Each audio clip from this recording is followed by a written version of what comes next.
नमस्ते, मैं विक्की गोफोर्थ पार्नेल हूँ और मैं एक और सपना साझा करने आई हूँ, जो मुझे प्रभु से प्राप्त हुआ। यीशु पार करना 3/22/25 सुबह 5:17 बजे। जब मैंने इसे जर्नल किया, माफ़ कीजिए एक क्षण, इसके लिए क्षमा करें। ये इस रात का दूसरा सपना था जो मैंने देखा।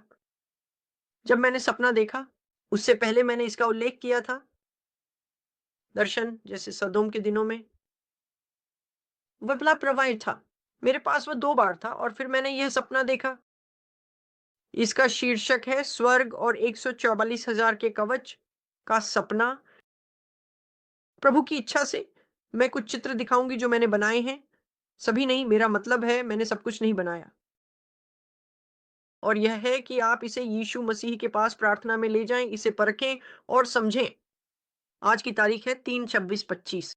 अगर आपको कुछ शोर या धमाके की आवाज सुनाई दे तो बाहर कुछ गतिविधि चल रही है, तो बस मुझसे बाहर निकालने के लिए कहा गया है। आगे बढ़ो और इसे बनाओ। इसे रोकने और चित्र बनाने के बारे में प्रार्थना करने के बाद मुझे नहीं पता था कि मैं उन्हें साझा करूँगा या नहीं, लेकिन मैं करूँगी और ये वो उन्हें प्रार्थना में यीशु मसीह के पास ले जाना है। हर चीज़ को परखें, जाँचें और समझें जैसा कि हमें करने के लिए बुलाया गया है। हम सभी को ऐसा करने के लिए बुलाया गया है। कोई भी जिसने यीशु मसीह को प्रभु और उद्धारकर्ता के रूप में स्वीकार किया है, आपको सभी चीज़ों को परखने, जाँचने और प्रमाणित करने के लिए बुलाया गया है। ये नहीं है कि आप कृपया हमें परखेंगे और जाँचेंगे। ये 1 यूहन्ना 4:1 में कहा गया है। प्रिय, तो यूहन्ना यीशु मसीह में भाइयों और बहनों से बात कर रहा है। प्रिय, हर आत्मा पर विश्वास न करें, बल्कि आत्माओं को परखें कि वे परमेश्वर की हैं या नहीं। आप आत्माओं को परख रहे हैं ये देखने के लिए कि ये परमेश्वर की है या नहीं। यही परमेश्वर का वचन कहता है। प्रिय, हर आत्मा पर विश्वास न करें, बल्कि आत्माओं को परखें। यह या तो अच्छी आत्मा है, पवित्र आत्मा जो यीशु मसीह परमपिता परमेश्वर की बात कर रही है, या यह शत्रु है, जब तक कि परमेश्वर के पास उसके एक स्वर्गदूत ना हो। लेकिन सामान्यतः ऐसा नहीं होता। आपको अपना वचन परमपिता परमेश्वर यीशु मसीह या पवित्र आत्मा के माध्यम से मिलता है, जब तक कि आपके पास कोई दर्शन ना हो। मैं उस समय का ज़िक्र कर रहा हूँ जब आप प्रार्थना और उत्तर पाने की कोशिश में हैं। इसलिए आपको इसे परखने और जाँचने की कोशिश करनी चाहिए, क्योंकि कई झूठे भविष्यवक्ता हैं। और फिर से इसे अध्ययन करें। झूठे भविष्यवक्ता, झूठे प्रेरित, झूठे शिक्षक, झूठे कुछ भी। जब आप 1 यूहन्ना में अन्य शास्त्र लाते हैं तो ये बात करता है इन चीज़ों के बारे में। और प्री बाइबल में झूठे का वहाँ क्या मतलब है? ताकि आप धोखा ना खाएँ। दुश्मन ने चर्च, परिवार, जीवन में घुसपैठ करने के लिए लोगों को भेजा है। सरकारों, पूरे ढांचे में, सभ्यता के शरीर, संरचना का, ये आपके ऊपर है। ये केवल 521 में है। सभी चीज़ों को प्रमाणित करें, जो अच्छा है उसे दृढ़ता से पकड़ें। प्रभु में यीशु के नाम में एक से अधिक पद, कोई भी बाधाएँ जो आगे आने की कोशिश करेंगी, कोई भी जाल, ट्रिगर या बूमी ट्रैप या ऐसा कुछ भी हो सकता है, उसे बंद करने की कोशिश करें। मैंने वह महसूस किया, प्रभु धन्यवाद। यीशु मसीह के नाम में मैं ऐसे प्रकाश में सभी ताबीजों को नष्ट करता हूँ, सभी राक्षसों को नष्ट करता हूँ, रस्सियों को काटते हुए अनुरोध करता हूँ कि परमेश्वर की आग नीचे भेजी जाए, जैसा कि प्रथम राजाओं 18 में है। रस्सियों को काटते हुए भजन संहिता 129:4 के अनुसार परमेश्वर के वचन पर खड़े होते हुए, जो कहता है, देखो मैंने तुम्हें सभी शक्ति दी है कि तुम सांपों और बिच्छुओं पर चलो और दुश्मन की सभी शक्ति पर, और कुछ भी तुम्हें किसी भी तरह से नुकसान नहीं पहुंचाएगा। तो एंड सैल्यूट्स, यीशु मसीह के नाम में मैं उन रस्सियों को काटता हूँ, उन्हें बांधता हूँ, उन राक्षसों को जो अनंत जंजीरों में भेजे गए हैं। यहूदा 6 मत्ती 18:18 के अनुसार, जो स्वर्ग में बांधा जाएगा, जो पृथ्वी पर खोला जाएगा, वह स्वर्ग में खोला जाएगा। यीशु मसीह के नाम में जहाँ सारी शक्ति निहित है, मैं यह करता हूँ और मैं उन्हें गहराई में फेंकता हूँ। गंभीर यातनाओं और भारी बोझों का अनुरोध करता हूँ, और कि उन्हें वहां तब तक रखा जाए जब तक कि उन्हें आग की झील में नहीं फेंका जाता। और फिर से बिल्कुल कोई प्रतिशोध, प्रतिक्रिया, हस्तक्षेप नहीं होगा। मैं घोषणा करता हूँ और मैं आदेश देता हूँ, कोई निगरानी नहीं, कोई जासूसी नहीं। अय्यूब 22:28 पर खड़े रहें, यीशु मसीह के शक्तिशाली नाम में, और इसी तरह प्रत्येक के समान सभी परमेश्वर के ज्ञान और समझ में सीधे, अप्रत्यक्ष रूप से, बेतरतीब ढंग से जो वे कर सकते हैं या नहीं कर सकते, मेरे खिलाफ, इस मंत्रालय के खिलाफ, मेरे परिवार के खिलाफ, किसी भी जो भाग लेता है, किसी भी तरह से सीधे, अप्रत्यक्ष रूप से, बेतरतीब ढंग से उन चीजों के साथ जो मैं साझा करता हूँ, जो मेरा बेटा साझा करता है, जो हम साझा करते हैं, यीशु मसीह के नाम में, पिता परमेश्वर की महिमा के लिए, मुझे डर नहीं लगता दुश्मन से, और न ही मुझे प्रार्थना करने में डर लगता है। ऐसे समय होते हैं जब आप मुझे छिपने के लिए कहते हैं, चुपके और अदृश्यता के वाहक के तहत छिपने के लिए कहा जाता है, क्योंकि आप नहीं चाहते कि मेरी पहचान झात हो कि मैंने वह हमला या वह अपराध या वह रक्षा शुरू की। लेकिन अब मैं दुश्मन से नहीं छिपता, क्योंकि जो मुझ में है वह उससे बड़ा है जो दुनिया में है। आज आपने मुझे भजन 23 पर ले गए और आपने समलैंगिक पर ध्यान केंद्रित किया। हालांकि मैं मृत्यु की छाया की घाटी से गुजरता हूँ, मुझे किसी बुराई का डर नहीं होगा, मुझे डर नहीं लगेगा, मुझे दुश्मन का डर नहीं लगेगा, मुझे उपकरणों या तकनीक का डर नहीं लगेगा, मुझे डर नहीं लगेगा, क्योंकि तू मेरे साथ है। तू मेरे साथ है यीशु मसीह, तू अपने बच्चों के साथ है। तेरी छड़ी और तेरा डंडा, सुधार की छड़ी और तेरा डंडा, जो हमें वापस खींचता है अगर हम भटकने लगते हैं। तेरी छड़ी और तेरा डंडा मेरे साथ है। प्रभु यीशु मसीह, आप अच्छे चरवाहे हैं। आप हैं, आप हैं। प्रभु, मैं आपको स्तुति देता हूँ। ये भजन 118 में कहा गया है, मुझे डर नहीं लगेगा। मनुष्य मेरे साथ क्या कर सकते हैं? आप जानते हैं, हमें उससे डरना चाहिए जो हमें मार सकता है और फिर हमारी आत्मा को नरक में भेज सकता है, न कि जो इस शरीर को मार सकता है, और यह केवल परमपिता परमेश्वर की अनुमति से होता है। प्रभु, मैं आपको स्तुति देता हूँ, मैं आपको स्तुति देता हूँ। मेरे कान पर अभी जो भी हमला हो रहा है, मैं उसे यीशु मसीह के नाम में रद्द करता हूँ, मैं उसे नष्ट करता हूँ। ये क्या है पिता, यीशु मसीह के नाम में? हर उपकरण? हाँ, धन्यवाद। हर उपकरण, गिज़्मो, गैजेट, तकनीक, ध्वनि, तरंग, कंपन, आवृत्ति, रंग हो, और ऐसा ही अंधकार के राज्य से छेड़छाड़ की तरह मैं इसे वापस भेजता हूँ भेजने वाले के पास। और मेरा मतलब है आध्यात्मिक रूप से, जो भी इसे अंधकार के राज्य में आदेशित करता है, आध्यात्मिक रूप से। और परमपिता परमेश्वर, आप भौतिक का ध्यान रखें। और मैं इसे इसलिए स्पष्ट कर रहा हूँ क्योंकि जाहिर है लोग सुनते नहीं हैं, परमेश्वर के वचन का अध्ययन नहीं करते हैं, और इसीलिए वे कहना चाहते हैं कि हम लोगों पर श्राप वापस भेज रहे हैं। ऐसा नहीं है कि ये कैसे काम करता है। हमारा युद्ध आध्यात्मिक क्षेत्र में है, और मैं इस रहस्योद्घाटन के लिए आपका धन्यवाद करता हूँ। भगवान, मुझे समझ देने के लिए धन्य प्रभु, मेरी शक्ति जो मेरे हाथों को चेतावनी देने, मेरी उंगलियों को लड़ने के लिए सिखाते हैं। खैर, भजन 124 एक चाहिए, लेकिन समझ, विवेक, बुद्धि, अच्छे निर्णय की आवश्यकता है। हमें यह जानने हैं कि कब हाँ कहना है और कब ना कहना है, कब बोलना है। पवित्र आत्मा मार्गदर्शन करें। नीति वचन 3, 5, 6। अपने पूरे हृदय से प्रभु पर विश्वास करो और अपनी समझ पर निर्भर मत रहो। अपने सभी मार्गों में उसे स्वीकार करो और वह तुम्हारे मार्ग को निर्देशित करेगा। प्रभु, मैं इस प्रार्थना में इन श्लोकों की प्रार्थना करता हूँ, और मैं उन्हें यीशु मसीह के नाम में भी भेजता हूँ। उन्हें आपके वचन पर खड़े होकर घोषित करता हूँ। यशायाह 55 इस प्रकार तुम्हारा वचन आगे बढ़ेगा, ये तुम्हारे पास खाली नहीं लौटेगा, ये नहीं होगा, ये वह सब कुछ पूरा करेगा जो तुमने करने का संकल्प लिया है, और जो कुछ भी तुम्हें करने में प्रसन्नता होती है। और प्रभु, आपकी मदद से मैं ये सीखने जा रहा हूँ, जैसा कि ये पूरी तरह से लिखा गया है, आपका वचन कहता है कि हमारे खिलाफ बनाई गई कोई भी हथियार सफल नहीं होगी। तो ये उपकरण अधिक गैजेट्स और इसी तरह की चीजें देते हैं, और जो जादू टोने से बढ़ाए गए हैं, वह जादू टोना, वाह वाह कचरा, यही है, वाह वाह वाह वाह कचरा। जब आपको अपने छोटे अनुष्ठान नृत्य करने होते हैं, तो आपको सब कुछ बिल्कुल सही तरीके से करना होता है, बंदूक के साथ, आप पर मुड़कर और आपको धोकर। वह किस प्रकार का भगवान है? वह एक झूठा भगवान है, उसमें कोई शक्ति नहीं है। वे आपको छोटे छोटे कूद, घेरों और चीजों को करने के लिए करते हैं, जिससे आपका समझौता है वह बाहर जाकर वही करेगा जो आप मांग रहे हैं। यह शक्ति नहीं है, यह धोखा है। आप बंधन में हैं, जादूगर और जादूगरनी, आप बंधन में हैं। आपको मुक्ति की आवश्यकता है। आपको यीशु मसीह की आवश्यकता है। यही आपकी एकमात्र आशा है। आप असली शक्ति चाहते हैं? आपको यीशु मसीह के सामने आत्मसमर्पण करना होगा जिसमें सारी शक्ति है और वह शक्ति प्रेम की शक्ति है। प्रेम की शक्ति।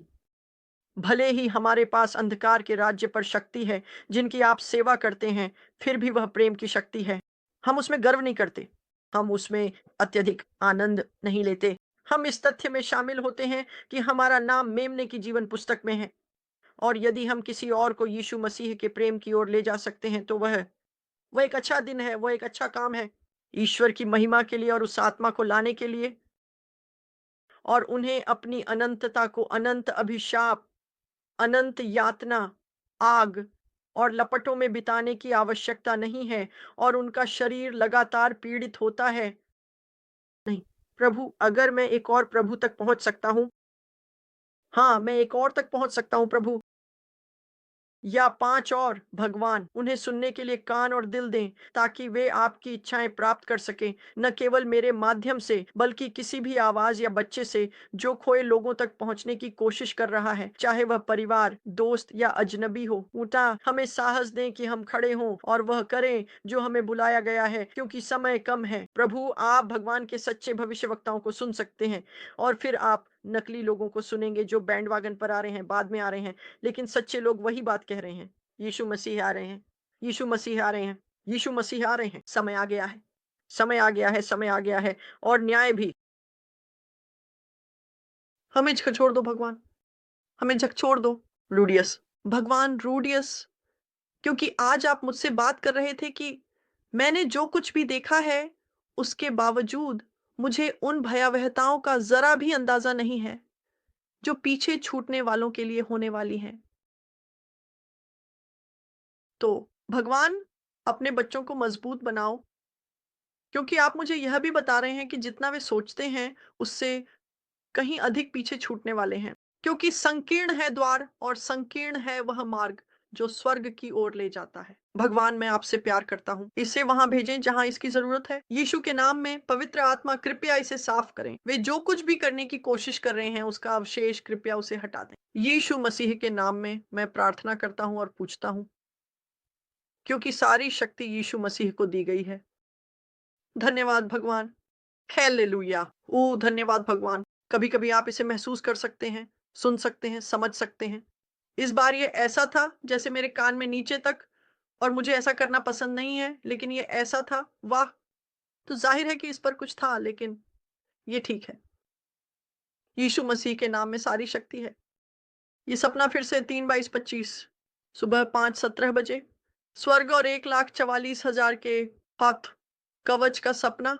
मुझे माफ़ करें। धन्यवाद भगवान, धन्यवाद। मैं वास्तव में, क्योंकि इसमें कुछ व्यक्तिगत बातें थीं, मैं इसे अपने पास रखना चाहता था, लेकिन उन्होंने मुझे इसे साझा करने के लिए कहा, इसलिए मैं इसे साझा करने जा रहा हूँ। यीशु मसीह मेरा प्यार, मैंने फिर से सपना देखा और इस बार मैं स्वर्ग में था। पिता परमेश्वर और आपके अद्भुत चीज़ों को देख रहा था। अब प्रिय मित्र, मीठी, शक्तिशाली, पवित्र आत्मा, मुझे कुछ भी ऐसा लिखने न दें जो परमेश्वर के स्वर्ग से न हो। यीशु मसीह के नाम पर मैं प्रार्थना करता हूँ और पूछता हूँ, हो गया सिय्योन की बेटी, हो गया। अब यहाँ तुम्हारा दूसरा सपना है इस नींद के समय से। और वह इसे सोना कहता है, मेरे पास बहुत आओ। यह बस कुछ है, कुछ जो वह करता है। यहाँ हम चलते हैं। ये तब शुरू हुआ जब मैंने खुद को अपने बिस्तर में सीधा बैठा पाया, अपने प्यारे यीशु मसीह से प्रार्थना करते हुए और आत्मा में। दूसरे शब्दों में, यह जीभों में प्रार्थना करना और मध्यस्थता करना है। मैंने एक परिचित आवाज़ सुनी जिसे मैंने पिता परमेश्वर, मेरे पिताजी परमेश्वर के रूप में पहचाना, जो मेरे कमरे में बोल रहे थे। ये शब्द, बेटी, तुरंत यहाँ आओ। मैंने खुद को एक शक्तिशाली हवा द्वारा उठाया हुआ पाया। इसने मुझे अपनी शक्तिशाली पकड़ में ले लिया, मुझे छत और छप्पर के माध्यम से ले गया। फिर मैं सीधे आकाश में चला गया। हवा मेरे चारों ओर एक शक्तिशाली घूमती हुई हवा की तरह घूम रही थी, जब तक कि अचानक मुझे धीरे से मेरे पैरों पर एक सुंदर कमरे में नहीं उतार दिया गया। तुरंत ही मैंने प्रेम, शांति और आनंद को अपने ऊपर बहते हुए महसूस किया, जब मेरे कानों ने परमेश्वर के सिंहासन के चारों ओर 24 बुजुर्गों और जीवों की आराधना की महिमामय स्तुतियों को सुना, कहते हुए, पवित्र, पवित्र, पवित्र। मैं तुरंत अपने घुटनों पर गिर पड़ा। जैसे ही पिता परमेश्वर की महिमामय पवित्र उपस्थिति से मैंने ऊपर देखा कि उन्हें उनके सिंहासन पर देख सकूं। वह उस वस्त्र में लिपटे हुए हैं जिसे मैं केवल शुद्धतम सफेद के रूप में वर्णित कर सकता हूं। उनके बाल भी बर्फ जैसे सफेद हैं, लेकिन इस बार मैंने उनके चारों ओर आग देखी, पवित्र आग जैसे कि शुद्धतम ज्वाला। और मैं उनकी पवित्रता को और नहीं देख सका, क्योंकि मैं कुछ भी नहीं हूं। हालांकि मैं मुक्त कर दिया गया हूं, मैंने इस पापमय शरीर में उनकी पवित्र उपस्थिति में होने के लिए खुद को अयोग्य महसूस किया। मैं रोने और चिल्लाने लगा, आप पवित्र हैं, पवित्र, पवित्र, इतना पवित्र। मैंने महसूस किया कि किसी ने मेरे कंधे को छुआ, लेकिन मैं नहीं देख सका कि किसने मुझे छुआ, क्योंकि मेरी आंखों से आंसू बह रहे थे। मैंने महसूस किया कि कोई मेरे बगल में घुटने टेक रहा है और एक हाथ मेरे ठोड़ी के नीचे छूकर मेरे चेहरे को उनकी ओर मोड़ दिया। फिर मैंने महसूस किया कि उनका हाथ ऊपर बढ़ा और मेरी आंखों के आंसू पोंछ दिए, और एक आवाज ने कहा, प्रिय बेटी, मैंने तुम्हें अपनी धार्मिकता दी है, और इसी तरह तुम मेरे पिता, हमारे पिता की उपस्थिति में हो सकती हो। मैंने ऊपर देखा, अंततः अब देख पाने में सक्षम था, क्योंकि मेरे आंसू धीरे से पोंछ दिए गए थे। ये मेरे प्यारे यीशु मसीह हैं। मैंने खुशी से भरे दिल के साथ खुद को उनके बाहों में फेंक दिया। धन्यवाद। ओह! धन्यवाद यीशु मसीह। मैं आपसे प्यार करता हूँ। मैं आपसे प्यार करता हूँ यीशु मसीह। पिता परमेश्वर, मैं आपसे प्यार करता हूँ। मैंने जल्दी से कहा, जैसे हम भी आपसे प्यार करते हैं, यीशु मसीह ने मुझे उत्तर दिया। फिर उन्होंने कहा, बेटी, पिता चाहते हैं कि तुम कुछ देखो, और इसी कारण तुम्हें इस रात यहाँ लाया गया है। मैं और क्या देख सकती हूँ जो तुलना कर सके यहाँ होने के, पवित्रता और धार्मिकता की उपस्थिति में? मैंने जल्दी से उत्तर दिया, जब मैंने अपने प्रभु और उद्धारकर्ता की करुणा से भरी नीली आंखों में देखा। बहुत कम नीला दिखाई दे रहा था, क्योंकि उनकी आंखें ज्यादातर अग्नि की लपटों जैसी थीं। उनके सफेद बाल पिता परमेश्वर के बालों की तरह हैं, और उनकी लंबाई हमारे संसार में पहले मानी जाने वाली लंबाई की तुलना में अधिक है। पुरुषों के लिए बाल कटवाने की उचित लंबाई। मेरे बड़े होने के दिनों में प्रेम की मृत्यु, मैं किसी तरह उनकी आंखों में पवित्र अग्नि में देख सकता हूं, जो मुझे कमजोरी में कांपने पर मजबूर कर देती है। मजबूत बनो बेटी, उन्होंने कहा, जैसे ही वह एक त्वरित गति में आसानी से खड़े हो गए। वह शुद्ध सफेद वस्त्र में है, जिसमें बैंगनी रंग का ओवरकोट है, लेकिन इसमें कई झात और अज्ञात रंग हैं। मेरे लिए, मैंने उन्हें पहले भी इस पोशाक में देखा है। वह पवित्र है, वह सुंदर है, वह मेरे लिए सब कुछ है। वे मेरे लिए सब कुछ है। पहले कभी पिता परमेश्वर ने मुझे अपनी महिमा की पूर्णता में इस तरह नहीं दिखाया, उनके चारों ओर धार्मिकता की पवित्र ज्वालाओं के साथ। मैं इसे कभी नहीं भूलूंगा, मुझे पता है। यीशु मसीह ने अपना दायां हाथ बढ़ाया, फिर बायां हाथ मेरी ओर बढ़ाया। मैंने उसके हाथ पकड़ लिए और उसने मुझे घुटनों से ऊपर खींचकर अपने पास खड़ा कर लिया। उन्होंने मुझे मुस्कुराकर देखा और कहा, आओ बेटी, हम चाहते हैं कि तुम कुछ देखो, क्योंकि हमारे कई बच्चे इन चीजों के बारे में प्रार्थना कर रहे हैं और सोच रहे हैं। ठीक है मेरे प्यारे यीशु मसीह, मैंने उत्तर दिया और फिर कहा, आप आगे बढ़े और मैं आपका अनुसरण करूंगी। उन्होंने मेरा हाथ पकड़ा और पिता परमेश्वर की प्रत्यक्ष उपस्थिति से बाहर की ले जाने लगे। मैं अभी भी उनकी स्तुति सुन सकती थी, जो स्वर्गदूतों के रूप में उनके लिए जा रही थी, उनकी सेवा कर रही थी। पिता, परमेश्वर, यहोवा, एलोहिम, मैं हूँ जो मैं हूँ, प्राचीन काल के एल शद्दाई। और फिर दृश्य बदल गया।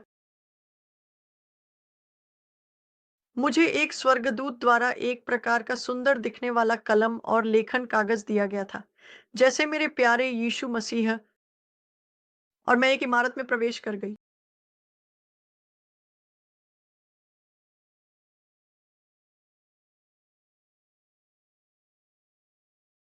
ठीक है, मैंने इसे थोड़ा अलग लिखा। मुझे एक सुंदर दिखने वाली पवित्र आत्मा दी गई है। कृपया सब कुछ। ठीक है, धन्यवाद। मुझे एक प्रकार का सुंदर दिखने वाला पिन दिया गया है, लेखन कागज के साथ, और एक स्वर्गदूत द्वारा, जैसे मेरे प्यारे यीशु मसीह, और मैं एक इमारत में प्रवेश कर गई। और मुझे जो देखना है उसे लिखना है। मूल रूप से मुझे बताया गया था कि लिखो। जो मुझे लिखने की अनुमति थी, वास्तव में मुझे आवश्यकता है। मैंने इसके बारे में बहुत विस्तार में नहीं गया, क्योंकि कुछ चीजें मैं साझा कर सकता हूं और कुछ मैं इसमें नहीं कर सकता। ये स्वर्ग में एक अलग स्थान है, और हम एक क्षेत्र के अंदर चल रहे हैं जहां दीवारें शुद्ध सोने की तरह चमकती हैं। जैसे हम कई कमरों के पास से गुजरते हैं, कुछ के पास संकेत हैं जो यह पहचानते हैं कि वे क्या हैं, जो शायद मेरे लाभ के लिए थे। मैं समझता हूँ, मुझे माफ करें, बस एक क्षण। यीशु मसीह के नाम पर पिता परमेश्वर, मैं भी उस सभी युद्ध को वापस भेजता हूँ। भजन संहिता, नीति वचन 26:2, शाप बिना कारण नहीं आता, और उन सभी के पीछे जो उस हमले में है, अंधकार के राज्य के सबसे छोटे से सबसे बड़े तक, मैं आज तुम्हें बांधता हूँ। इस रात, इस कल के दिन, इस कल की रात, यीशु मसीह के शक्तिशाली नाम में। और मैं प्रार्थना करता हूँ कि परमेश्वर का हाथ परमेश्वर के हथौड़े के साथ नीचे आए, और इन उपकरणों, गिज्मोस और गैजेट्स को और इसी तरह की चीजों को यीशु मसीह के नाम में फिर से हमला करने से रोकें। उन्हें बाहर निकालें। पिता परमेश्वर, उन्हें अपनी महिमा के लिए बाहर निकालें, यीशु मसीह के नाम में, लेकिन आपकी इच्छा के अनुसार। माफ करना, मैंने काम पूरा नहीं किया। ठीक है, इसके अलावा ये लिखा है, ठीक है। जैसे ही हम कई कमरों से गुजरते हैं, कुछ पर संकेत लगे होते हैं जो बताते हैं कि वे क्या हैं, जो शायद मेरे लाभ के लिए थे। इसके अलावा, अगर यह किसी अन्य भाषा में लिखा है, तो यह मुझे अंग्रेजी में पढ़ने योग्य है, जो भाषा में धारा प्रवाह बोलता हूँ। दरवाजा, यीशु ने पुकारा, वह भाषा जो मैंने पूरी तरह से बोली। दरवाजा जिसे यीशु ने पार किया, मेरे प्यार, और मैं अभी अभी गुजरा। लिखा था प्रशिक्षण कक्ष। प्रशिक्षण कक्ष, मैंने जोर से कहा। किसके लिए? मैंने पूछा, मेरे प्यारे यीशु मसीह। इसके लिए, उन्होंने मुस्कुराते हुए जवाब दिया, जब उन्होंने गलियारे के विपरीत दिशा में एक कमरे की ओर इशारा किया। दरवाजे के ऊपर यह लिखा है, शस्त्रागार। ओह, मैंने जवाब दिया और पूछा, क्या यह पिता परमेश्वर का शस्त्रागार है, जिसका उल्लेख परमेश्वर के वचन में यिर्मयाह में है? मैं उत्साहित हुए बिना नहीं रह सका कि यह है, उन्होंने जवाब दिया। और जल्द ही मेरे प्रकाश के योद्धा, जो 1,44,000 का समूह बनाते हैं, यहां लाए जाएंगे। प्रत्येक को आत्मा की तलवार, मेरे लिखित वचन के अलावा, 2 हथियार दिए जाएंगे। प्रत्येक हथियार जो उन्हें दिया जाएगा, उन्हें इसके उपयोग में प्रशिक्षित किया जाएगा, लिखित वचन की घोषणा के संयोजन के साथ, मेरे नाम में। उनकी लड़ाइयों के दौरान उन्हें यहां लाया जाएगा। थोड़ी देर में उन्होंने समाप्त किया। वह कब होगा? मैंने पूछा। यीशु मसीह, मेरा प्रेम। जब उन्होंने अपनी पवित्र कवच प्राप्त की, उन्होंने मुस्कुराते हुए उत्तर दिया, और फिर जारी रखा कि यही कारण है कि आपको यहां लाया गया है। 1,44,000 यहाँ है, उन्होंने समाप्त किया। यहाँ, मैंने आश्चर्य से कहा, यहाँ जैसे कि अभी स्वर्ग में? मैंने उत्साह से कहा, हाँ बेटी, वे हैं, और आप देख पाएंगे कि वे प्रत्येक अपने प्रकाश का कवच प्राप्त करते हैं, उन्होंने जल्दी से उत्तर दिया। लेकिन यीशु मसीह, मेरे प्रेम, मैंने पहले भी उनके कवच को अन्य समयों में देखा है। मैंने थोड़ी हिचकिचाहट के साथ उत्तर दिया। यह महसूस करते हुए कि शायद मैंने इसे पूरी तरह से स्पष्ट नहीं देखा था या मैं अब इसे देखने के लिए यहाँ नहीं होती, मैंने अपने आप से सोचा, तुम सही हो मेरी छोटी बेटी। अतीत में तुमने उनके कवच को देखा था और यह मेरे पिता की महिमा के साथ चमकता है, जैसा कि तुम इसे कहते हो। लेकिन विवरण और बाकी सब कुछ अब तक तुमसे छिपा रखा गया था। अब तुम्हें वह सब साझा करना है जो मैं तुम्हें दिखाता हूं, जब तक कि मैं कुछ और न कहूं। उन्होंने प्रेम भरी लेकिन पूरी तरह से अधिकारपूर्ण दृष्टि के साथ कहा, मैं वही करूंगी जो आप मुझे बताएंगे। मैंने उत्तर दिया, आपके सहारे यीशु मसीह, मेरे प्रेम, क्योंकि मैंने सीखा है कि मैं कुछ भी नहीं कर सकती, यहां तक कि सांस भी नहीं ले सकती आपके सहारे के बिना, मैंने गंभीरता से कहा। उन्होंने मुझे धीरे से मुस्कुराते हुए कहा, आओ, हम लगभग पहुंच गए हैं। कहाँ तक? मैंने प्रश्नवाचक स्वर में पूछा। समारोह में, उन्होंने उत्तर दिया। मुझे माफ करें। धन्यवाद प्रभु, मैं एक पेय लेने के लिए माफी नहीं मांगता। यह शुरू होने का लगभग समय है। फिर उन्होंने मेरा हाथ पकड़ा और मुझे इमारत के अंदर गहराई तक ले गए, जब तक कि हम एक विशाल और गोल कमरे में प्रवेश नहीं कर गए। मुझे लगा कि यह स्वर्ग की इस बहुत बड़ी इमारत का केंद्र हो सकता है, इसकी सुनहरी दीवारों और पारदर्शी सुनहरी फर्श के साथ। यहाँ सब कुछ सुंदर है, यहाँ तक कि इसकी खुशबू भी सुंदर है, मैंने अपने आप से सोचा। तुरंत मैंने देखा कि हमारे सामने लगभग एक पूर्ण वृत्त में कई लोग खड़े थे, सभी राष्ट्रीयताओं के पुरुष और महिलाएं। मुझे पता है कि उनके पास एक चीज समान थी, यीशु मसीह के रक्त से मुक्त होने के अलावा। ये वे 124,000 लोग हैं जिनके डीएनए में इसराइल की 12 जनजातियों का अंश है। यह संभव हुआ जब इसराइल को पृथ्वी के एक कोने से दूसरे कोने तक बिखेर दिया गया, क्योंकि उन्होंने विद्रोह और अवज्ञा में पिता परमेश्वर की पूरी निष्ठा से सेवा नहीं की। यह बिखराव ही है जिससे अब इतनी विभिन्न राष्ट्रीयताएं दिखाई देती हैं, जिनमें यह हिब्रू डीएनए है। वे सभी पृथ्वी पर जैसे दिखते थे वैसे ही दिखते हैं, उनमें से जिन्हें मैं पहचानता हूं। फिर भी वे अलग भी हैं और मैं इसे वास्तव में समझा नहीं सकता। उनमें एक पवित्रता और पवित्रता थी जो पृथ्वी पर नहीं देखी जाती। मैंने महसूस किया कि ऐसा इसलिए है क्योंकि अब वे महिमामय शरीर में हैं, जैसे यीशु मसीह। जब हम कमरे में गए तो तुरंत 144,000 ने यीशु मसीह मेरे प्रेम की आराधना शुरू कर दी। वहां कमरे में स्वर्गदूत और करूब भी हैं जो यीशु की स्तुति कर रहे हैं। मैंने भी अपने प्यारे यीशु मसीह की आराधना शुरू कर दी। यह मेरे लिए शुद्ध पवित्रता का क्षण था। धीरे धीरे मेरे प्रेम ने अपने हाथ उठाए और सब शांत हो गए। यीशु मसीह ने बोलना शुरू किया, मेरे विश्वास योग्य प्रिय बच्चे, मेरे को चौवाई हजार प्रकाश के योद्धा, अब समय आ गया है कि मैं तुम्हें तुम्हारे पवित्र प्रकाश के कवच से प्रस्तुत करूं। यह प्रत्येक जनजाति के लिए एक समय में एक किया जाएगा। जैसे ही तुम्हें बुलाया जाएगा, तुम्हारा कवच प्रकट होगा तुम्हारी छाती पर धारण करते हुए, वह पत्थर जो तुम्हारी 12 जनजातियों में से एक के लिए निर्धारित किया गया था। पृथ्वी पर रहते हुए तुम सब यहाँ स्वर्ग में एक स्वर्गीय क्रम के पुजारी और राजा हो, हालांकि पृथ्वी पर रहते हुए पुरुष और महिला के रूप में बनाए गए थे।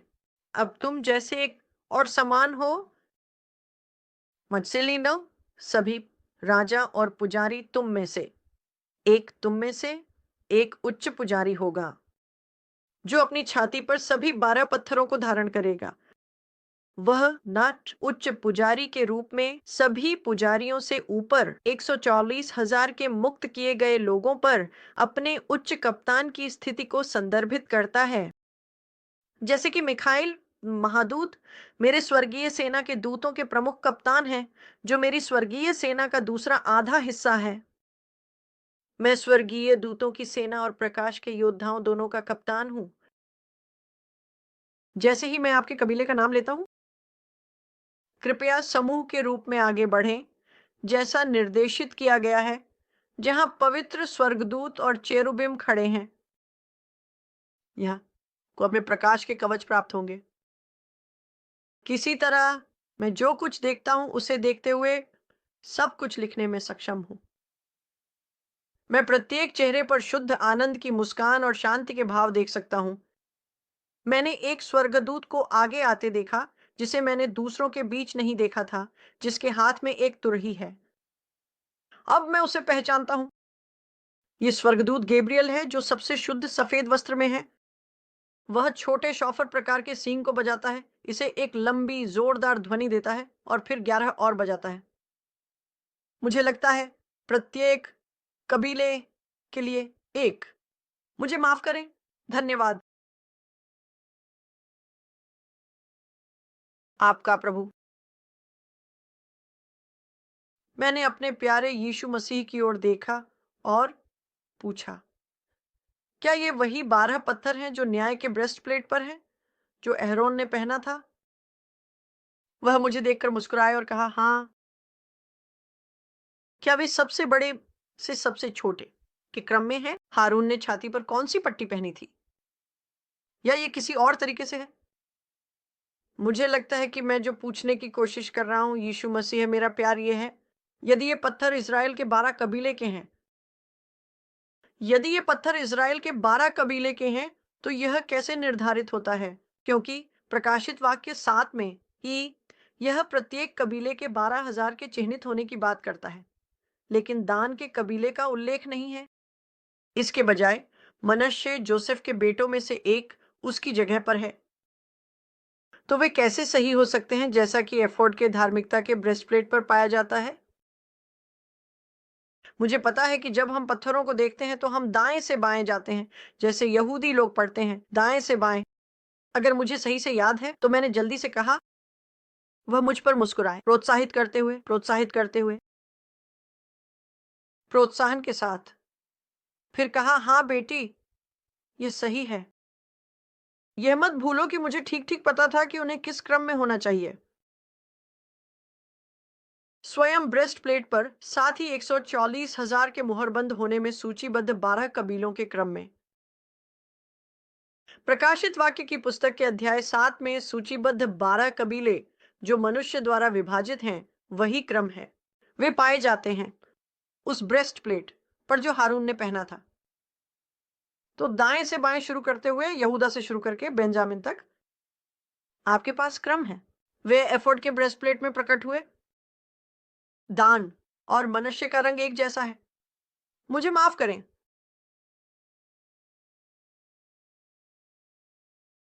धन्यवाद प्रभु। अब बेटी ध्यान दो। गैब्रियल मेरे पवित्र वचन में सूचीबद्ध यहूदा के पहले कबीले के पहले 12,000 को बुलाने वाला है। जैसे ही उन्होंने बोलना समाप्त किया, मैंने गैब्रियल को जोर से कहते सुना, यहूदा के कबीले, आगे बढ़ो और अपने पवित्र कवच को पिता और सभी के सृष्टिकर्ता और उनके पुत्र यीशु मसीह, स्वर्ग की सभी सेनाओं के कप्तान से प्राप्त करो। तुरंत एक बड़ी संख्या में लोग एक साथ आगे बढ़े, जब तक कि वे स्वर्गदूतों और करूबों तक नहीं पहुंच गए। फिर वे रुक गए। जहां हम खड़े थे, उससे ज्यादा दूर नहीं। यीशु मसीह ने उनकी ओर हाथ हिलाया। फिर अचानक उनके शुद्ध सफेद वस्त्र पवित्र कवच में बदल गए। कवच स्वयं सोने की गोलियों से बना था और ब्रेस्ट प्लेट के केंद्र में एक बड़ा, सुंदर, हरा आत पत्थर था। यह एक पन्ना है। कम से कम आज के पत्थरों की परिभाषा के अनुसार मैं इसे यही कहता हूं। फिर मैंने देखा, उनके कवच के सोने में वास्तव में एक पन्ना हरे रंग की झलक थी। उनके सभी कवच एक जैसे थे। यह बहुत कुछ वैसा ही था जैसा कि इफिसियों 6:10 से 18 में परमेश्वर के कवच के रूप में वर्णित है। यहाँ मेरे छोटे छोटे रेखा चित्र हैं, आप जानते हैं।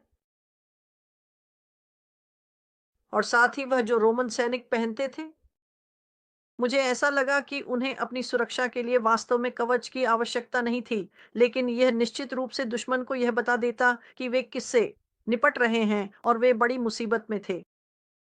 यही बात मेरे दिमाग में आती है। मैं फिर से हमारे सामने यहूदा के गोत्र के 140,000 में से 12,000 पर ध्यान केंद्रित करता हूँ। उनके हेलमेट सिर पर फिट होते हैं, जो उन जैसे दिखते हैं रोमन दिनों के। लेकिन इसमें नाक की सुरक्षा नहीं है, न ही वह टुकड़ा जो यहाँ नीचे आता है, ये दोनों तरफ नीचे आता है, गर्दन की सुरक्षा करता है। आंखों के ऊपर के निचले किनारे के चारों ओर 12 छोटे पन्ने की एक पंक्ति है। यह क्षेत्र यहाँ 7 बड़े पन्नों के साथ हेलमेट के शीर्ष के निचले और ऊपरी वक्र के बीच में वे बैठे हैं। कुछ के हेलमेट नीले, लाल और हरे पंखों के थे, पंखों की तरह, जो कवच के हरे रंग के धातु से जुड़े हुए थे। दो पट्टियां या बैंड हैं जो पंख जैसे पंख को हेलमेट के बाकी हिस्से से जोड़ते हैं। ऊपरी बैंड में 3 छोटे पन्ने हैं जो उसी सोने से जड़े हुए हैं जिससे हाथ बना है। ये बस सब लचीला है, सिवाय बाकी प्लेट और हेलमेट के। मूल रूप से यह लचीला सोना है। मुझे नहीं पता कि इसे कैसे वर्णित करूं। अन्य हेलमेट में कोई पंख नहीं थे और वे भी इसी तरह से ऊपर से गोल थे, इसलिए यह गोल था। लेकिन जिनके पास पंख जैसे पंख थे, यह यहां से शुरू होकर नीचे की ओर जाता था। वहां एक है पीला, नीला, लाल और हरा, और फिर बाकी के पास कोई पंख नहीं था। ब्रेस्ट प्लेट एक टुकड़ा है जिसमें 12 छोटे गोल पन्ने ब्रेस्ट प्लेट के ऊपरी किनारे को सजाते हैं, जहां गर्दन के लिए वक्र बनाया गया था। प्रत्येक समान दूरी पर दिखाई देता था। सामने के केंद्र में एक गोल बड़ा पन्ना था जो ब्रेस्ट प्लेट के अधिकांश हिस्से को ढकता था। यह योद्धा से जुड़ा हुआ था, मुझे पता था, किसी तरह अंदर से, और पीछे लपेटकर इसे जगह पर रखने के लिए। ब्रेस्ट प्लेट को पकड़े हुए सुनहरे बुने हुए अटूट बंधनों के साथ किसी तरह, मुझे अंदर से पता था। ब्रेस्ट प्लेट के अंदर कुछ जुड़ा हुआ था जिसमें सुनहरे बंधन थे, जो सोने का था, बहुत अटूट बंधन। मुझे बस पता था। उनकी कमर के चारों ओर उन्होंने लचीला सोना पहना था जो ब्रेस्ट प्लेट के समान सोने से बना था। हाँ, ये ब्रेस्ट प्लेट की तरह कठोर नहीं था, यही यही मैं समझाने की कोशिश कर रहा हूं। यह सोना है, लेकिन यहां जैसा नहीं। क्या ये समझ में आता है? यह लचीला है, लेकिन मेरी मान्यता और मेरी समझ भी। यूएम ब्रेस्ट प्लेट एक मजबूत है। उस बड़े जिम का समर्थन करने में सक्षम होने के लिए मैं उस पर एक बड़े जिम की बात कर रहा हूं, ठीक है। और यहां तक कि हेलमेट भी, क्योंकि उनके पास पन्ने और ऐसी चीजें हैं। उसे पकड़ने के लिए यह मजबूत होना चाहिए। कम से कम यही मेरी समझ थी। ये सामान ये बना है, शायद, शायद नहीं, अभी तक ठीक नहीं। ये कठोर नहीं था जैसे ब्रेस्ट प्लेट, ये सब हल्के रंग का सोना। अब मुझे यह कहना है कि मेरी ड्राइंग में पहले मैंने हल्के रंग का इस्तेमाल किया और फिर दूसरी बार मैंने गलती से उठा लिया गेरू जैसा सोने के रंग। ये गहरा है, ये पहले वाले का रंग होना चाहिए था, और इसके लिए मैं माफी चाहता हूँ। मैं उनमें से अधिकांश से पहले ही गुजर चुका था। मुझे एहसास हुआ कि यह वही है। यह सब जैसे यह सब हल्के रंग के सोने में एक पन्ना हरे रंग की छटा थी, जिससे यहूदा के गोत्र की कवच सोने की लगती थी, फिर भी पन्ना हरी भी। ये एक चीज है, हर हर गोत्र जो भी रंग हो, उन दो रंगों में से कोई भी किसी तरह से वे दो रंग इसे दिखाते थे, और बस इसने इसे सोने का रूप दिया, लेकिन उस रंग के साथ इसे बढ़ाया गया, बस यही था, बस। ये अद्भुत है। मुझे लगा कि ब्रेस्ट प्लेट का सोना विशाल पन्ना के केंद्र में वजन को सहारा देने के लिए अधिक मजबूत था, तो मैंने उसे वहां डाल दिया। कमर को ढकने वाला हिस्सा चौड़े फ्लैप्स से बना था, जिनमें से नीचे वाले फ्लैप्स ऊपर के फ्लैप्स से लगभग 1 से 2 इंच लंबे थे। प्रत्येक लंबे फ्लैप पर नीचे वाले में एक और गोल पन्ना था।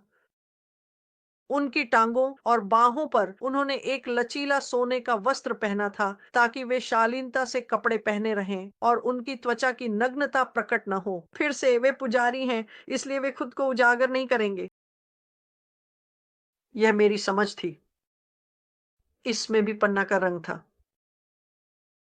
उनके पैरों में सैंडल पहने हुए हैं जो केवल, या माफ कीजिए, कई सोने की पट्टियों से बंधे होते हैं जो पैर के सामने के मध्य बछड़े तक पहुंचते हैं के नीचे। घुटने के नीचे ऐसा लगता है जैसे एक पैर का कवच है जो उसी प्रकार के सोने से बना है जैसे उसका ब्रेस्ट प्लेट और हेलमेट।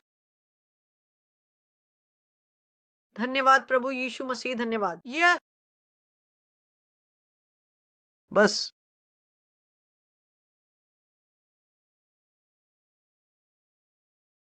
यह ये लचीला सोना है, आप जानते हैं, जैसे सामग्री लचीली होती है।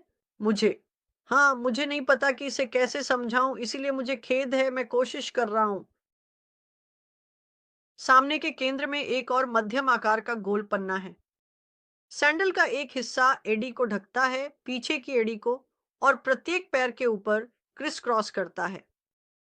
उसी सुनहरे पट्टियों के साथ सैंडल को उनके पैरों पर मजबूती से पकड़े हुए वे देखने में शानदार हैं। लेकिन रुको यीशु मसीह मेरे प्यार, ढाल के बारे में क्या? क्या उनके पास ढाल है? खैर, क्या उन्हें एक की जरूरत है? मैं पूछता हूं, ये महसूस करते हुए कि किसी तरह अब उनके पास महिमा मंडित शरीर है, उन्हें शायद एक की जरूरत नहीं होगी। यीशु मसीह ने मेरी ओर मुस्कुराते हुए देखा और कहा, मेरी बेटी, प्रत्येक के पास एक ढाल है। उन्हें इसकी आवश्यकता होती है ताकि वे उन लोगों की रक्षा कर सकें जो सुरक्षा की ओर ले जा रहे हैं यदि दुश्मन प्रक्रिया के दौरान हमला करता है। और उनकी ढालें, मुझे नहीं पता कि मैंने यह लिखा, वे फैलते हैं। ये बताता है कि मैं फैल रहा हूं, लेकिन मैंने उन्हें देखा है कि वे जितना चाहें फैल सकते हैं। हमारा भगवान अद्भुत है। कभी कभी उन्हें लोगों की सुरक्षा करनी होती है। ओह, मैंने उत्तर दिया। क्या मैं देख सकता हूं जब मैं पूछूं? उम्मीद है। हाँ बेटी, तुम देख सकती हो। वे भी इसे देखने के लिए उतने ही उत्साहित हैं जितना कि तुम हो। उन्होंने गैब्रियल की ओर सिर हिलाया, जिसने फिर कहा, यहूदा की जनजाति, तुम्हारी कमर के दाहिनी ओर लगी हुई है। उन लोगों के लिए जो दाएं हाथ से काम करते हैं या पृथ्वी पर हैं, और बाएं हाथ से काम करने वालों के लिए बाईं ओर, आप पाएंगे आपकी तरफ लटकता हुआ जो एक सुनहरी छड़ी जैसा दिखता है। यदि आप इसे अपने हाथ में लेंगे और अपने सामने आगे बढ़ाएंगे तो आपकी ढाल फैल जाएगी। ये कितना फैलेगा, ये इस पर निर्भर करेगा कि आपको कितना और क्या कवर करने की आवश्यकता है। के लिए सभी के महान भगवान को पहले से ही सभी चीजों का ज्ञान है। कृपया अब अपनी छड़ियों को पकड़ें और उन्हें आगे बढ़ाएं, स्वर्गदूत गैब्रियल ने निर्देश दिया। उन्होंने एक साथ अपनी ढालें बाहर खींच लीं। मैं अपनी सांस रोक नहीं सका। ढाल के केंद्र में एक गर्जन करते हुए शेर का चेहरा था, यहूदा का शेर। मैं जानता था, यह मेरा प्यारा यीशु मसीह है। ढाल के शीर्ष पर मध्यम आकार के साथ गोल पन्ने की एक और पंक्ति है। मैंने उन्हें आश्चर्य से देखा। सभी अपने लिए प्रदान की गई पवित्र कवच में खड़े थे। उनके बीच एकमात्र अंतर कुछ के द्वारा पहने गए रंगीन पंख थे। यीशु मसीह, कुछ हेलमेट पर लाल, नीले और हरे पंख क्यों हैं जबकि अन्य पर नहीं? मैंने जिज्ञासा से पूछा। बेटी, उन्होंने कहा कि जो पंखदार पंख पहनते हैं वे उच्च रैंक के होते हैं। मेरी 140,000 की सेना, जो पृथ्वी पर और यहाँ स्वर्ग में अपने पदों के लिए प्रशिक्षित की गई थी, वे मेरी महान सेना में शामिल होंगी। जैसे ही मैं देख रहा था, मैंने अब देखा कि एक ठोस पीला, लगभग सुनहरा पीला पंख था। अकेला योद्धा यहूदा के गोत्र के सुदूर छोर पर था। यहूदा के प्रकाश के योद्धा हमारे सामने खड़े थे। उसके बारे में क्या? मैंने पूछा। वह कौन है जो सुनहरे पीले पंख पहन रहा है, जो सभी अन्य से अलग है? मुझे माफ करें। धन्यवाद प्रभु। यीशु मसीह मुस्कुराए और कहा, वह 144,000 के सभी उच्च कप्तान हैं, मेरे राजा और पुरोहित। उन्हें उच्च पुरोहित, उच्च कप्तान भी कहा जाता है और उनकी रैंक माइकल महादूत के बराबर है। प्रत्येक सीधे मुझसे उत्तर देता है, मैं कप्तान हूं, प्रमुख, सभी का कप्तान, स्वर्गीय सेना का। ओ, मुझे माफ करें, दोनों स्वर्गदूतों और मुक्त किए गए लोगों का।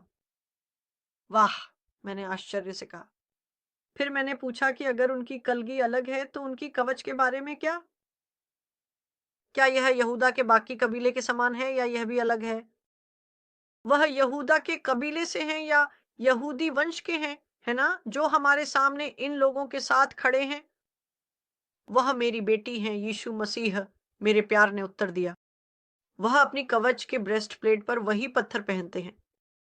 सभी कबीले, जैसे हारून ने किया था, फिर भी अलग। क्या मैं इसे देख सकती हूँ? मैंने पूछा। हाँ बेटी, तुम देख सकती हो। फिर यीशु मसीह ने उस अकेले योद्धा के पास खड़े लाल बालों वाले स्वर्गदूत की ओर सिर हिलाया। इस उच्च कप्तान को प्रकाश दो, जो उच्च पुरोहित का खिताब धारण करता था, जो यहूदा के कबीले के 144,000 से ऊपर था। और मैं अन्य, हालांकि प्रत्येक राजा और पुरोहित भी थे। यही वह सपना था जिसमें प्रभु बार बार कहते रहे, तुम्हारे राजा और पुरोहित। इसीलिए मैं इसे बार बार लिखता हूँ, क्योंकि यही मेरे पास आया जैसे मैं वो लिख रहा था। जो मैंने देखा कि लाल बालों वाले स्वर्गदूत ने कुछ शब्द कहे और तुरंत ही उच्च कप्तान योद्धा अपनी जगह से हिलकर यीशु मसीह और मेरी ओर चलने लगा। उच्च कप्तान, उच्च पुरोहित मेरे पास आते हैं और वहां खड़े होते हैं जहां मैं उनके ब्रेस्ट प्लेट को देख सकता हूं। यह शब्दों से परे सुंदर है। वहां 12 गोल पत्थर हैं जो सोने में जड़े हुए हैं, एक वर्ग के अंदर सेट हैं। जब आप इसे देख रहे होते हैं तो पन्ना सबसे ऊपर की पंक्ति में और सबसे दाईं ओर होता है। यीशु मेरे प्रेम, आपने कहा था कि ये पत्थर उनके ब्रेस्ट प्लेट पर क्रम में थे। हाँ, उन्होंने उत्तर दिया। वे 12 जनजातियों के क्रम में हैं, जैसा कि यूहन्ना ने प्रकाशित वाक्य की पुस्तक में 144,000 के मुहर बंद होने के दर्शन में लिखा पाया। रत्न दाएं से बाएं जाते हैं। जैसा कि आपने पहले कहा था माइंसी, यह यहूदा से शुरू होता है और बिन्यामीन पर समाप्त होता है कि योखा, जिसमें दान की जगह मनश्शे जोसेफ के एक पुत्र द्वारा ली जाती है। वे इस प्रकार हैं, पहले यहूदा पन्ना पत्थर के साथ, फिर रूबेन पीले सुनहरे टोपाज पत्थर के साथ, इसके बाद गाद आता है। गाद के लिए सार्डियस पत्थर है ना यीशु मसीह। ये एक लाल नारंगी रंग का होता है जिसमें भूरे रंग की धारियां होती हैं। हाँ बेटी, ये सही है। फिर उन्होंने जारी रखा, अगली पंक्ति में अजर है। अजर के रूप में यह प्रकाशित वाक्य में लिखा गया था। लिखा गया है कि जिसकी जनजाति एक चमकीले लाल पत्थर कार्बंकल को धारण करती है, जैसे कि महादूत माइकल के विशाल हथौड़े को कहा जाता है, क्योंकि यह खुरदरा है और यह इसी पत्थर से बना है। मैंने इसे पहले देखा है। मैंने उत्तर दिया, हाँ, तुम सही हो। उन्होंने कहा, धन्यवाद प्रभु। उन्होंने मुस्कुराते हुए कहा, और फिर नेफ्तालीम स्पष्ट पत्थर धारण करता है। मेरे प्यारे यीशु मसीह ने कहा, क्या ये हीरा है? मैंने पूछा। कुछ लोग इसे हीरा समझते हैं, लेकिन वास्तव में यह शुद्ध जैस्पर है। उन्होंने मेरे प्रश्न का उत्तर दिया, मेरे कई प्रश्नों से परेशान न होते हुए, क्योंकि उन्होंने मुझे 12 पत्थरों के विवरण समझाए। यहाँ मनुष्य दान के गोत्र की जगह लेता है, उन्होंने कहा, जब उन्होंने एक जीवंत नीले पत्थर की ओर इशारा किया जिसमें सोने के कण जैसे दिख रहे थे। मेरा मतलब है, ये एक सुंदर नीला था, जिस लैपिस लाजुली कहा जाता है। अब मैं बस कुछ दिन बिताए हैं, इसीलिए अगर मैं ये बातें गलत कह रहा हूं तो मैं माफी चाहता हूं। मैंने सोचा था कि नीला रंग नीलम होगा। मैंने जल्दी से कहा, आपकी दुनिया में समय के साथ कीमती रत्नों के शब्द और विवरण अक्सर बदल गए हैं। ये इस ब्रेस्ट प्लेट के लिए एक नीला रत्न है। ठीक है, मैंने जवाब दिया। आखिरकार वह जानता होगा, क्योंकि उसने पिता परमेश्वर के लिए सभी चीजें बनाई थी और मैंने बाद में किया। ये एक चीज है जो मैंने अभी भी की। मैंने उन पत्थरों का अध्ययन किया जो उसने यहाँ इशारा किए और उन्हें वापस खोजा। क्या वे क्षेत्र में थे या यात्रा के दौरान वे उन्हें उस समय तक पहुंच सकते थे? मूसा, और मैं ब्रेस्ट प्लेट बना रहा हूं सिर्फ इसे देखने के लिए। हाँ, वे हैं। अगला है सिमोन हरेलाल अगेट पत्थर के साथ। उसके बाद लेवी की जनजाति है मौर्ची, जिसमें ठोस बैंगनी रंग का नीलम है। उसने शांत प्रेमपूर्ण आवाज में बात की। अगले पत्थर को क्या कहते हैं? यीशु मसीह मेरे प्यार। यह नारंगी दिखता है, फिर भी इसमें लाल रंग की छटा दिखाई देती है। मैंने पूछा, वह लिगुएर है, इस्साकार जनजाति के लिए रत्न। 3 की अंतिम पंक्ति में एक हल्का पीला पत्थर है जिसे जेबुलून के लिए बेरिल कहा जाता है, जोसेफ के लिए ओएनजी पत्थर है। हे पाओ, उन्होंने कहा। रुको, यह सफेद है, लगभग ऑपल जैसा दिखता है। मैंने सोचा था कि ओएनजी पत्थर काला होगा। मैंने जल्दी में कहा, नहीं बेटी। क्या काला है? उन्होंने पूछा। प्रकाश की अनुपस्थिति, मैंने उत्तर दिया।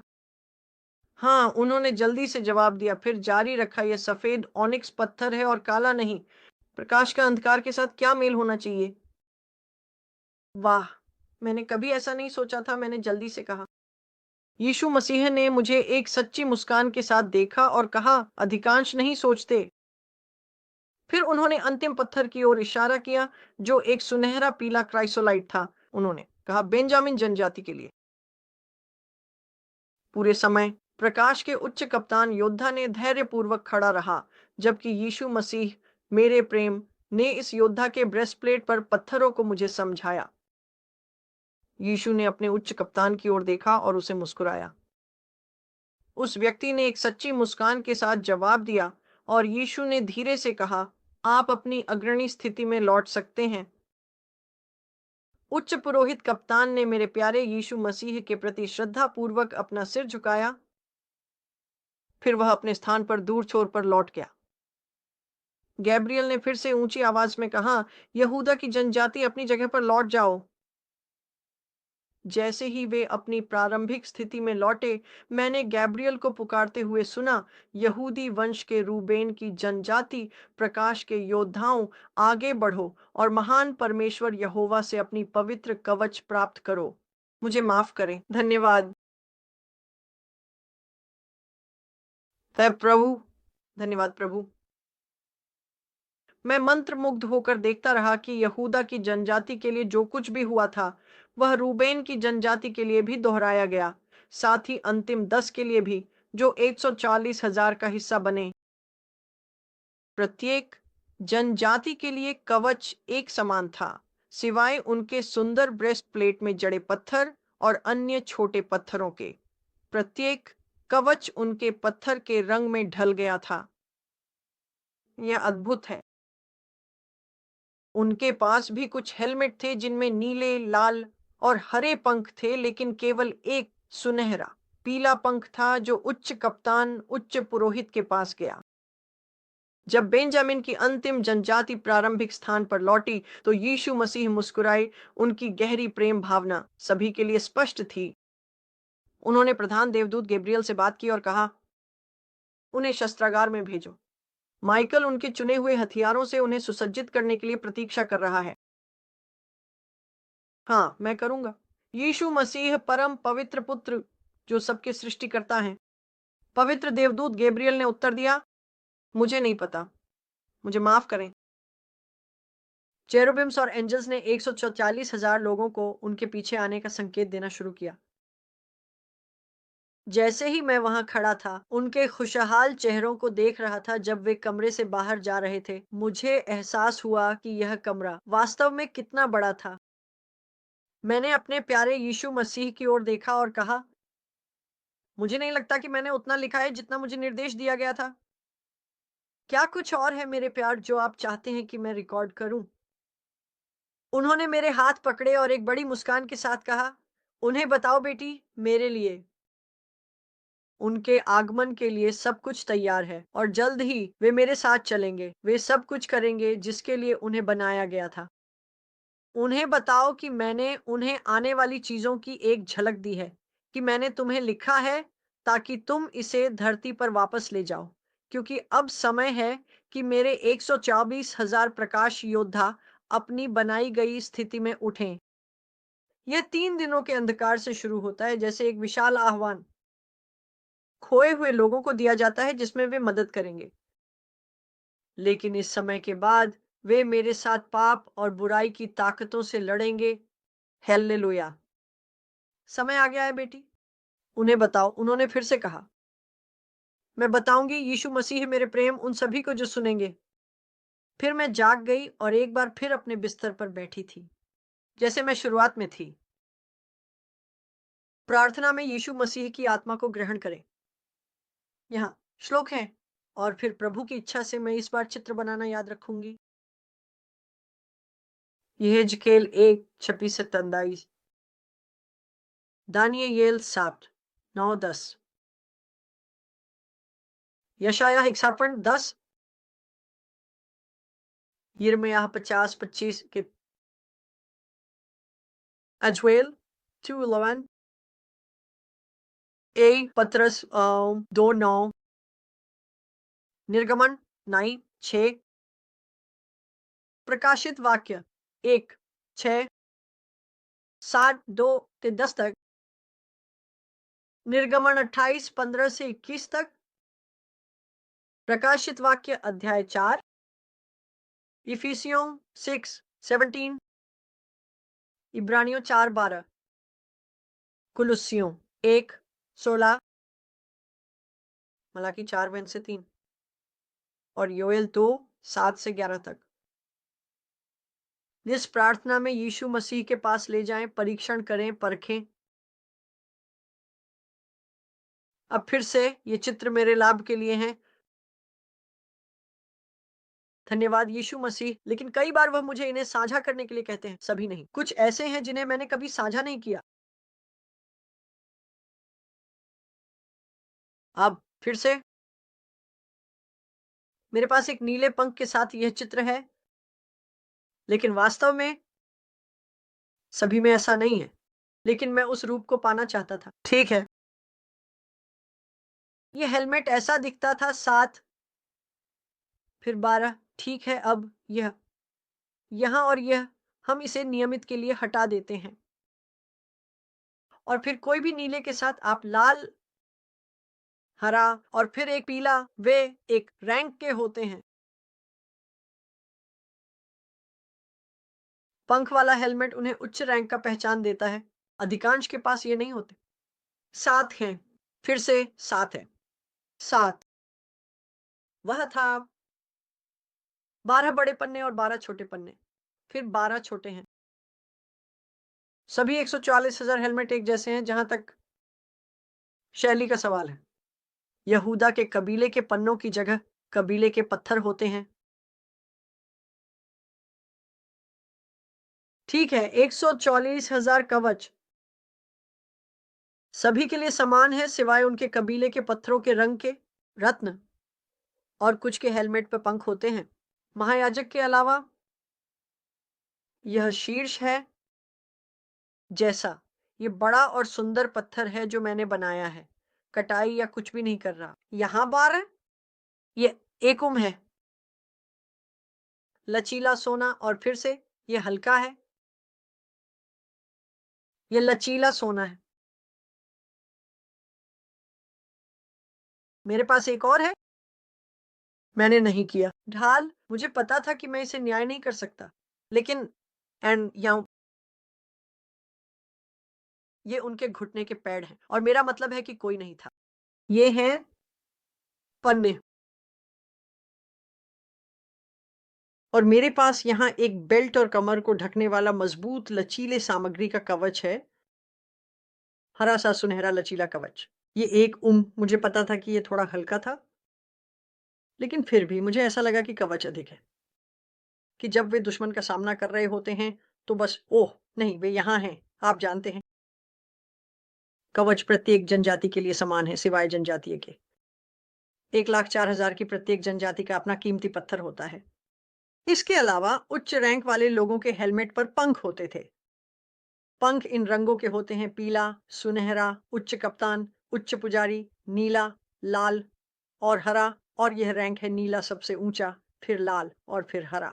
मुझे ये पता था यहाँ कम नीला है, यहाँ अधिक हरा है, बस ताकि आप ना जाने। लेकिन इसे यीशु मसीह के पास प्रार्थना में ले जाएं, प्रयास करें, परीक्षण करें और इसे समझें। प्रभु चाहेंगे और मैं उन चित्रों को साझा करूंगा। मैंने देखा जहां मैंने छोड़ा था, एक शब्द बाहर, उफ। मेरे पास 144,000 है। ये वही है, होना चाहिए वही है, ताकि आप जान सकें सब कुछ ठीक है। तो कृपया इसे प्रयास करें, परीक्षण करें और समझें। और सभी चीज़ों में सब कुछ यीशु मसीह के पास प्रार्थना में ले जाएँ। मैं हूँ। मैंने उन्हें पहले मैदान में, सपनों और दृष्टियों में देखा है और वे बस प्रकाश की तरह दिखते हैं। आप जानते हैं, महिमामय प्रकाश। लेकिन अब मैं और देखता हूँ और वे करते हैं। मैं चकित हूँ। मुझे नहीं पता कि इसे कैसे कहूँ। क्योंकि जैसे एक द्वार पत्थर, क्या वह लाल और पीले वाले हैं? आप जानते हैं 2 रंग, आप दोनों रंग देख सकते थे। वे हैं, कवच वही था, लेकिन जो भी पत्थर आपके पास था, इस्राएल के 12 गोत्रों में से जो भी, उसमें वह रंग था। तो आप देखते थे कि ये हरा था, लेकिन ये सोना था, ये लाल था, लेकिन ये सोना था और यह लचीला था। ये बस अद्भुत था। ठीक है, मैं यहाँ से हटने जा रहा हूँ, प्रभु पिता भगवान। क्या कुछ और है जो आप मुझसे कहना चाहते हैं? ठीक है, मैं बस सभी का धन्यवाद करना चाहता हूँ।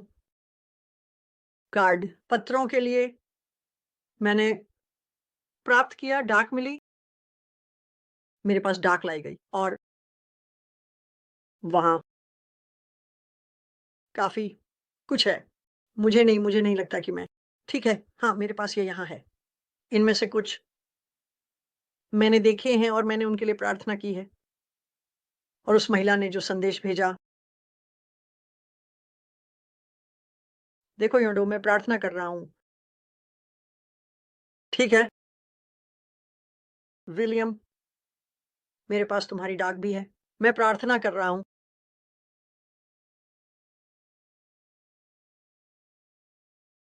पिता,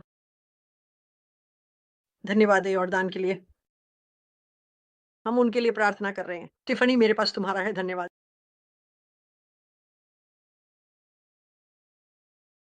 मैंने ये सब पढ़ा, मैंने इसे पढ़ा है। और अब लू, मुझे तुम्हारा पहला नाम याद नहीं आ रहा है।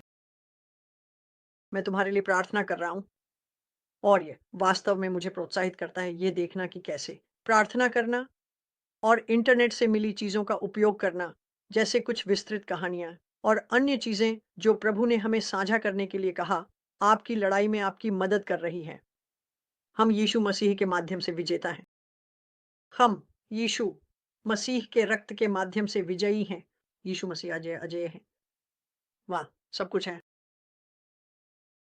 लॉरा, मॉरिन,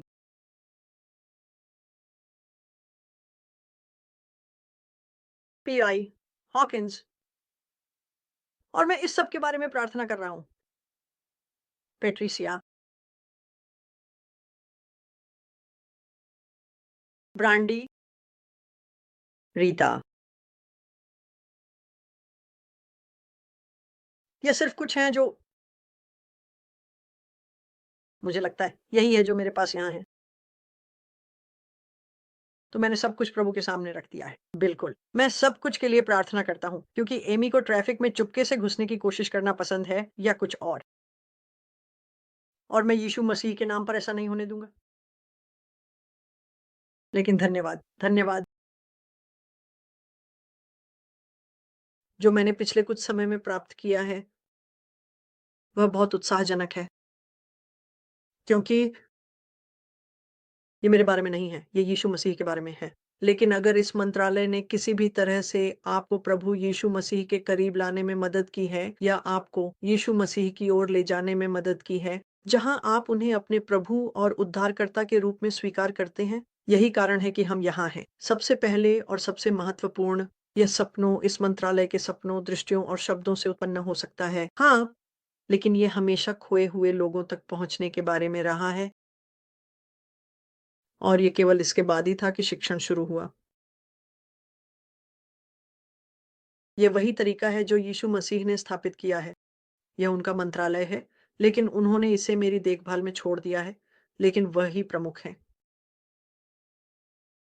यह मेरा प्यारा यीशु मंत्रालय है। मैं आपसे प्रार्थना करने, प्रयास करने, परीक्षण करने और इन सभी चीज़ों को समझने अनुरोध करता। ये आप जानते हैं, मैं बहुत कम ही स्थिर होता हूँ और लोग मुझे लिंक भेजते हैं, लिंक छोड़ते हैं, मैं नहीं। मुझे निर्देश दिया गया है कि मैं सब कुछ अपने दिमाग में, अपने कानों में नीम और अपनी आँखों में न डालूँ। मैं बहुत सारी चीज़ें नहीं देखने जा रहा हूँ जब तक कि पवित्र आत्मा सख्ती से न कहे कि तुम्हें यह देखना चाहिए।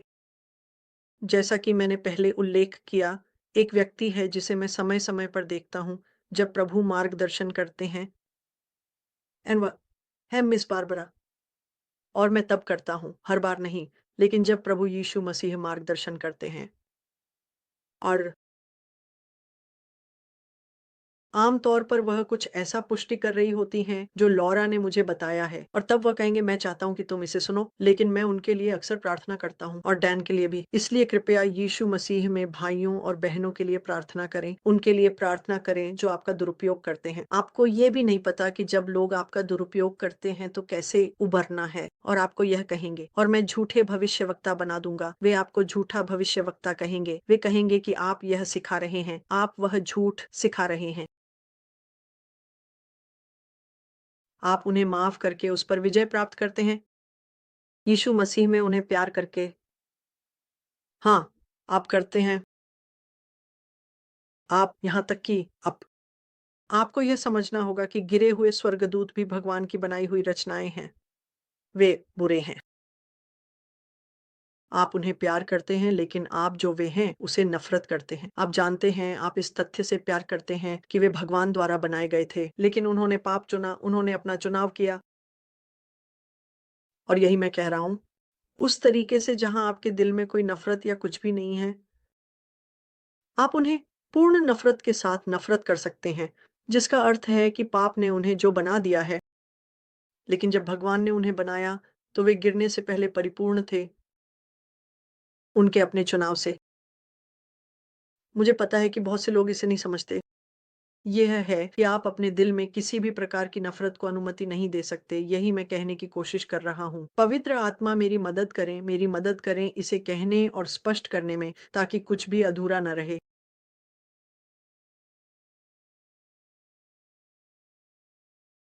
यीशु मसीह पिता परमेश्वर ने स्वर्गदूतों को बनाया, सभी स्वर्गदूतों को, और वह उनसे प्रेम करते हैं, यहाँ तक कि जो गिर गए।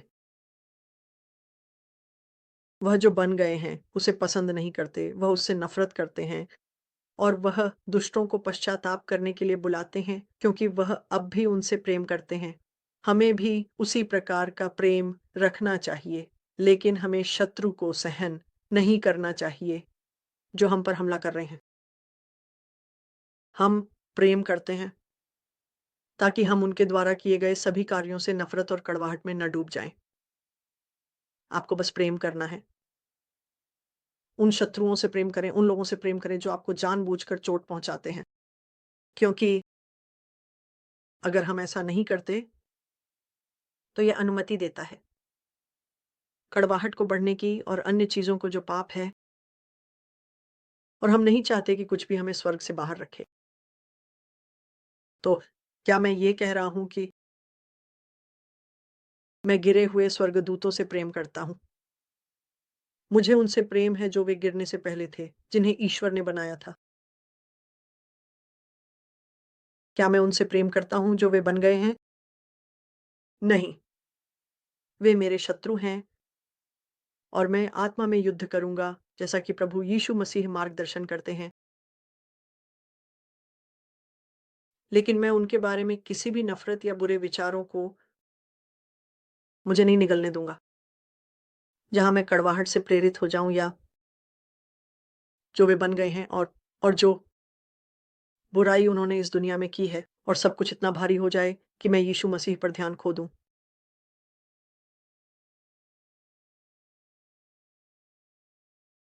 परमेश्वर सभी से प्रेम करता है। भगवान सभी से प्रेम करते हैं। लेकिन वह उस चीज़ से प्रेम नहीं करते जो पाप उत्पन्न करता है या जो उन्हें में बदल देता है।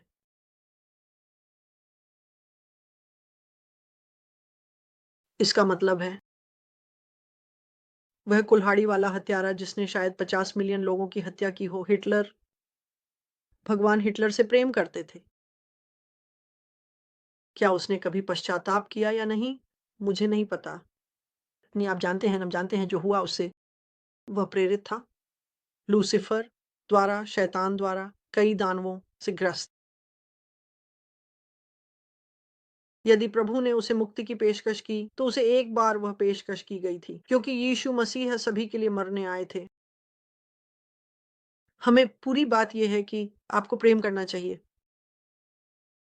जैसे यीशु मसीह और परमपिता परमेश्वर, ताकि आप क्षमा कर सकें और वे आपके जीवन पर किसी भी प्रकार का नियंत्रण न रखें, क्योंकि आप कड़वाहट, नाराज़गी को पकड़े हुए हैं, आप चोट को पकड़े हुए हैं, आप इन चीज़ों को पकड़े हुए हैं।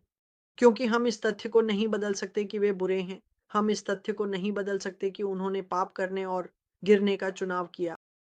हम इस तथ्य को नहीं बदल सकते कि वे हमारे दुश्मन हैं, हमारे घातक, हमारे दुश्मन, मृत्यु तक, सब कुछ समाप्त होने तक। लेकिन हम उन्हें हम पर पकड़ नहीं बनाने देंगे। हमारे अंदर अधार्मिक भावनाएँ उत्पन्न करके हमें क्षमा करना होगा। लेकिन अब जब आत्मिक क्षेत्र में युद्ध करने की बात आती है, आप वैसे ही युद्ध करते हैं जैसे यीशु मसीह छोड़ते हैं। नीति वचन 26 कहता है कि शाप बिना कारण नहीं आता। विश्वास की ढाल दुश्मन के सभी जलते तीरों को बुझा देती है। इसका क्या मतलब है? ये बुझा देता है, सारी आग को शांत कर देता है, उन्हें बेकार बना देता है, उन्हें रोक देता है। यीशु मसीह में विश्वास और ये उसे वापस भेज देता है। यह एक बूमरैंग प्रभाव की तरह है। मैंने कहा प्रभु क्या अने इसके बारे में क्या बात की? उछल कर वापस आना? उन्होंने कहा इसे एक बूमरैंग के प्रभाव की तरह सोचो क्योंकि मैं इसे अपने लिए सरल बनाना चाहता था। प्रभु आप जानते हैं यीशु मसीह कृपया इसे मेरे लिए सरल बनाएं। और जब मैं प्रभु कहता हूं तो वे प्रभु यीशु मसीह हैं। और उन्होंने कहा इस एक बूमरैंग प्रभाव की तरह सोचो। आप जियानेस आप उस ढाल को उठाते हैं या उस ढाल को ऊपर रखते हैं और वे शुरू करते हैं और वे सभी हमले शुरू कर रहे हैं और जब कुछ किसी चीज से टकराता है तो ये वापस उछलता है। यह एक बूमरैंग प्रभाव है। अपना विश्वास बनाए रखें। अपनी कवच को एफिसियों 6:10 से 18 तक पहने। बिना रुके प्रार्थना करें। हमें इन सभी चीजों को करने का आदेश दिया गया है। क्षमा का वचन 7 बार सपटी। हाँ, अब प्रभु कृपया उन हिलती हुई जीभों को रोकें। वह इसे बदलना चाहते हैं। हमें अपने दुश्मनों से नफ़रत नहीं करनी चाहिए। क्या यह विशेष रूप से बताया गया कि कौन से? ठीक है, भगवान का आशीर्वाद इसे यीशु मसीह के पास प्रार्थना में ले जाएँ। इसे परखें और समझें। अब मैंने आपको कुछ अध्ययन करने के लिए दिया है ना? क्षमा का अध्ययन करें। सभी से प्रेम करने का, अपने दुश्मनों से प्रेम करने का। यह केवल मानव दुश्मनों को स्पष्ट नहीं करता। क्या यह करता है? अभी के लिए अलविदा और मुझे करना होगा। बस एक पल के लिए मेरे साथ रहें। मैं एक अलग प्रोग्रामिंग पर हूँ। अलविदा।